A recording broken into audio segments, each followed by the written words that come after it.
Le danze sono finite quasi al rintocco della mezzanotte di un nuovo anno. La giunta di Marostica scivola sulle tensioni politiche freddate dalle discussioni su piscina, mostra, patta, assessorati da ripartire. Sul ghiaccio resta il primo cittadino, Marica Dalla Valle. Lo stile la dice lunga, le motivazioni delle dimissioni le trovo pretestuose. In mattinata 10 consiglieri, 5 di maggioranza e 5 di minoranza, si sono presentati in municipio per rassegnare le proprie dimissioni, firmando così l'atto finale della giunta Dalla Valle.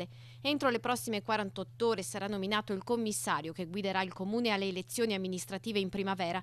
Per il sindaco e la sua giunta il rammarico di non portare a compimento alcuni progetti che stavano arrivando al traguardo. Un master plan che va a coinvolgere tutti gli edifici scolastici presenti sul territorio.